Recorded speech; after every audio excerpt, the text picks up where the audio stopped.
Hello everyone, this is professor Sana Ansari and आज के इस वीडियो में हम स्टार्ट करने वाले हैं एजेंसी कॉम्पेंसेशन। ठीक है, एजेंसी का जो कॉम्पेंसेशन होता है वो हम यहाँ पे डिस्कस करेंगे। एंड एक्चुअली अगेन मैंने ये जो वीडियो बनाया है ये मेरे ग्रुप ऑफ स्टूडेंट्स जिन्होंने यूट्यूब पे कमेंट किया था उनकी डिमांड पे ही मैंने एजेंसी कॉम्पेंसेशन का टॉपिक चुना है आज के इस वीडियो के लिए। तो चलिए स्टार्ट करते हैं। लास्ट लेक्चर में मैंने जो डिस्कशन किया था आप लोगों के साथ था वो था एजेंसी सिलेक्शन क्राइटेरिया। क्या क्या क्राइटेरियाज होते हैं if I am advertiser, if I just want to choose any agency to advertise my product. So कौन कौन से फैक्टर्स एंड क्राइटेरिया इन्फ्लुएंस करते हैं किसी भी एजेंसी के सिलेक्शन के लिए, तो ये हमने ऑलरेडी डिस्कस कर लिया है।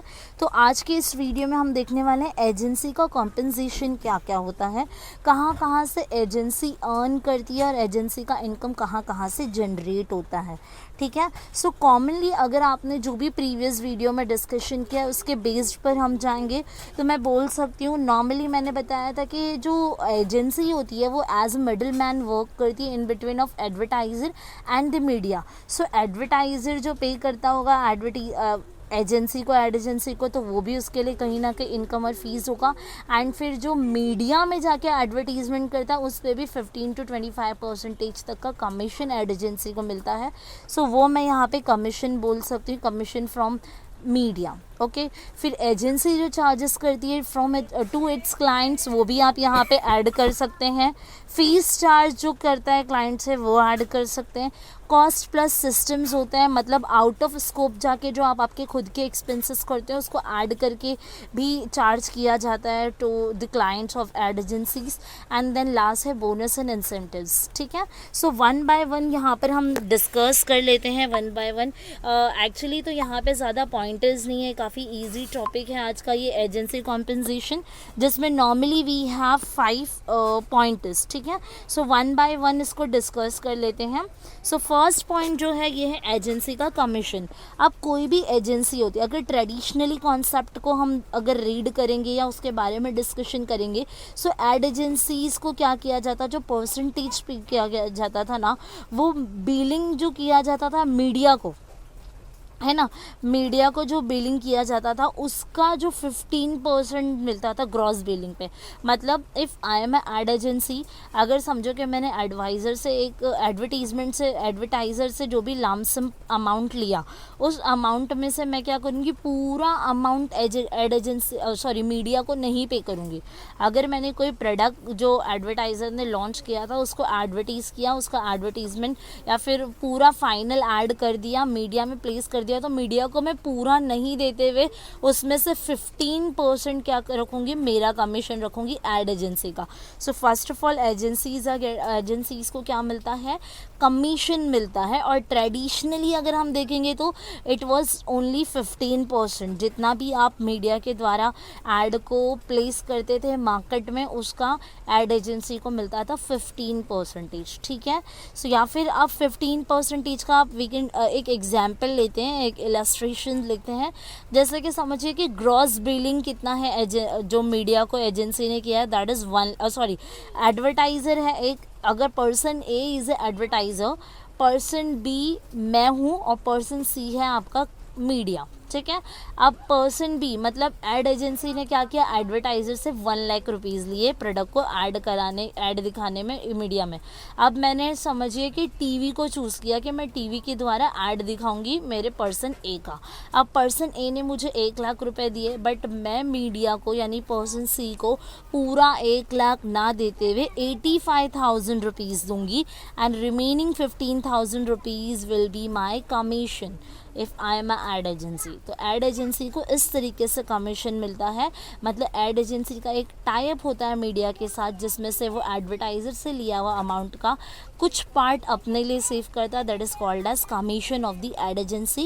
एंड जितना भी अमाउंट बचता है मीडिया को पे करने के बाद वो होता है एड एजेंसी का कमीशन। ठीक है, but nowadays we have different and largest ad agencies, जिसकी वजह से इनका जो कमीशन परसेंटेज है ना वो 10 से 15 से 25% तक का ग्रोन अप हो चुका है अब तक। ठीक है। चलिए नेक्स्ट पॉइंट यहाँ पर है हमारे एजेंसी चार्जेस। अब एजेंसी के चार्जेस भी होते हैं, है ना। यहाँ पर जैसे आउट ऑफ पॉकेट कॉस्ट होते हैं, कुछ आउट ऑफ पॉकेट कॉस्ट कौन से होते हैं, समटाइम क्या होता है ना कि आप कोई लेआउट डिज़ाइन कर रहे हो, कोई आर्ट वर्क आप कर रहे हो, आर्ट वर्क डायरेक्शन कर रहे हो, है ना, टेलीविज़न रेडियो का कोई स्टोरी बोर्ड्स वगैरह बना रहे हो, तो ये सब आपका होता है आउट ऑफ पॉकेट कॉस्ट। ये जो है एजेंसी चार्ज करती है। तो आउट ऑफ पॉकेट कॉस्ट जो जितना एजेंसी ने लगाया उसके अलावा एजेंसी इस पे कुछ अपने लिए भी अमाउंट रखती है, तो वो जो आउट ऑफ कॉस्ट जाके या out of the pocket cost जितना भी होता है वो एजेंसी क्या करती है, चार्ज करती है, और उसको क्या किया जाता है, इसमें ऐड किया जाता है एजेंसी चार्जेस में। तो कमीशन के द्वारा, कमीशन के बाद एजेंसी को ये भी मिलता है, ठीक है। देन है एजेंसी फीस। अब एजेंसी का फ़ीस क्या होता है। अच्छा, हमने एजेंसी चार्जेस देख लिया, मैंने जिसमें आपको बताया, नॉर्मली आपको ध्यान देना है वरना आप कंफ्यूज होंगे। एजेंसी चार्जेस में आउट ऑफ पॉकेट कॉस्ट जो होता है, जैसे मैंने बताया लेआउट डिज़ाइन करना, आर्ट वर्क डायरेक्टर्स डायरेक्शन देना, आपने समझो कोई प्रिंटिंग प्लेट्स बनाया है टीवी के लिए, कोई फिल्मिंग कमर्शियल टूल्स बना रहे हो, सो ये होता है आउट ऑफ पॉकेट कॉस्ट जाके आप जो कर रहे हो यानी एक्सपेंसेस कर रहे हो वो होता है। सो यहाँ पर वो भी एक्सपेंसेस कहाँ से कवर अप कराती है एड एजेंसी, एडवर्टाइज़र या फिर जो भी ट्रेडर है या फिर जो भी पर्सन जिसने ऐड दिया है तो वहाँ से चार्ज करता है, तो उसे कहते हैं एजेंसी चार्जेस। फिर है हमारा एजेंसी फ़ीस। एजेंसी फ़ीस क्या होता है देख लेते हैं।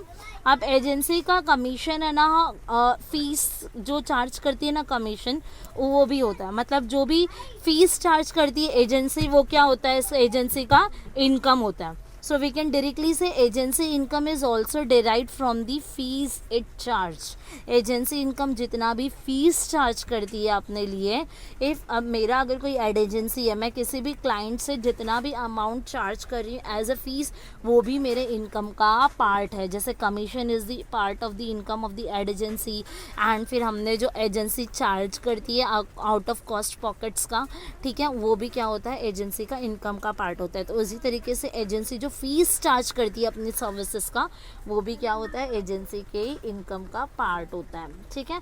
अब यहाँ पर जैसे देख सकते हैं कि क्या होता है एक्चुअली, यहाँ पे जितना भी एक्सपेंसेस कर रही है एजेंसी, जितना भी एस्टिमेटेड कॉस्ट आएगा वो पूरा आपको लेना है। मतलब जैसे कि एजेंसी पूरा रिस्पॉन्सिबिलिटी लेती है। मैंने सिर्फ प्रोडक्ट लॉन्च किया, अब मैंने एड एजेंसी को दिया, तो एड एजेंसी उस प्रोडक्ट को एडवर्टीजमेंट करने का प्लान करेगी, प्लान को प्रिपेयर करेगी, फिर एड को क्या करेगी, मीडिया में प्लेस करने के लिए उसका time slot and space and timing वगैरह बुक करेगी, ठीक है, प्लेसिंग करेगी आपके एडवर्टीजमेंट का। एंड इसके साथ साथ out of pocket cost expenses जो अभी हमने देखा, लेआउट डिज़ाइन करना, टीवी वगैरह के लिए फिल्मिंग जो टूल्स एंड टेक्निक्स या प्रिंटिंग प्लेट्स वगैरह, स्टोरी बोर्ड्स वगैरह बनाना, ये सारा खर्चा भी इसमें इंक्लूडेड होता है। सो जो टोटल अमाउंट होता है ना, वो क्या किया जाता है, नेगोशिएबल बेस्ड पे क्या किया जाता है, एक अमाउंट फिक्स किया जाता है जो एजेंसी का फीस होता है, जो उसको उसके क्लाइंट से मिलता है, ठीक है। Then we have cost plus system. Cost plus system क्या होता है ना, एक्चुअली जैसे कि मीडिया को आप बिलिंग कर रहे हो, समझो कि अगर मीडिया का बिलिंग क्या है, लो है, रिलेटिवली लो है, जो एजेंसी सर्विस प्रोवाइड कर रही है उसके अकॉर्डिंग में। समझे कि आप यहाँ पर एग्जांपल ले सकते हो कि अगर समझो कि न्यूज़पेपर या प्रिंटिंग प्रेस में ही आपको करना है, तो हो सकता है इनका जो चार्जेस वगैरह होगा वो कैसा होगा, थोड़ा लो होगा। लेकिन अगर न्यूज़पेपर में मैं कर रही हूँ, वहाँ पे मीडिया को मुझे कुछ कम पे करना है, तो मतलब मैं जो भी एडवर्टाइज़र है उससे भी कम अमाउंट लेके मीडिया को पे करूँगी। लेकिन ऐसा नहीं होता है, हो सकता है कि उस प्रोडक्ट का एडवर्टीज़ करने में मेरा जो भी खर्चा क्या है वो चीज़ें मुझे कवर अप करवानी है। मतलब कॉस्ट प्लस सिस्टम में क्या होता है, मैं जो कॉस्ट लग रहा है जितना वो तो लूँगी, प्लस उसके साथ साथ समझो कि उस एड को प्रिपेयर करने के लिए मेरी क्रिएटिव टीम होती है, जिसको मैं डायरेक्टली एम्प्लॉयज़ कह सकती हूँ। एम्प्लॉयज़ का कॉस्ट मैं उसमें ऐड करूँगी। And out of pocket expenses, मतलब लेआउट डिज़ाइन करना, उसको प्रिंटिंग करना, प्रिंटिंग प्लेट्स हो गया, स्टोरी बोर्ड्स, होर्डिंग्स, ये सब का पैसा भी ऐड करूँगी। तो that is called as cost plus system. मतलब जहाँ पे मीडिया को जो पे करना है वो तो मैं चार्ज करूँगी ही, लेकिन उसमें आउट ऑफ पॉकेट कॉस्ट को भी ऐड कर दूँगी। That is called as cost plus system. Confusion होना है, पहले हम लोगों ने जो देखा था, कन्फ्यूजन हो रही होगी आपको। एजेंसी कमीशन जो नॉर्मली ट्रेडिशनली 15% कमीशन था, अब बढ़ के 25% हो गया है। एजेंसी का चार्जेस क्या होता है, आउट ऑफ पॉकेट कॉस्ट, मतलब लेआउट, डिज़ाइन, आर्ट वगैरह का जो आउट ऑफ पॉकेट कॉस्ट होता है वो ऐड किया जाता है। एजेंसी फ़ीस क्या होती है, जो एजेंसी अपने क्लाइंट से लेती है, उसमें सारी चीज़ें होती है, आउट ऑफ पॉकेट एक्सपेंसेस भी ऐड होता है। कॉस्ट प्लस सिस्टम में क्या होता है, आउट ऑफ एक्सपेंस जो होता है, आउट ऑफ पॉकेट एक्सपेंस, उसके साथ साथ एम्प्लॉयज़ का कॉस्ट भी क्या करते हैं आप इसमें ऐड करते हैं, और इसी को कहते हैं कॉस्ट प्लस सिस्टम। ठीक है, एंड ये सारी चीज़ें मिला के एजेंसी का जो ओवरहेड्स होता है वो ओवरऑल कितना हो जाता है, 20 to 25%। ठीक है, then the last one is bonus and incentives. First of all तो मैं बता दूं कि बोनस एंड जो एडिशनल इंसेंटिव्स होते हैं वो अर्लियर पीरियड ऑफ टाइम में नहीं दिया जाता या कॉन्ट्रैक्ट साइन करने से पहले नहीं दिया जाता है। This is specially when the ad campaign has made good success to the clients और द मार्केट प्लेस। अब यहाँ पर जब आप एड एजेंसी की वजह से अगर मेरे प्रोडक्ट को मार्केट में एक अच्छा सा प्लेस मिल गया है, एक गुड सक्सेस मिल गया है, जिससे उन एड एजेंसी के इफेक्टिवनेस की वजह से if I am getting a profit, I am getting good profit of amount as a ad agency, so I can give additional incentives और bonus to the ad agency. So bonus and incentives भी ad agency का क्या होता है, part of income है। So I hope you people can easily understand this video. If do you people have any doubts and difficulties, so you can make a comment on my YouTube channel. Okay, just subscribe my YouTube channel and hit the bell icon. Bye bye.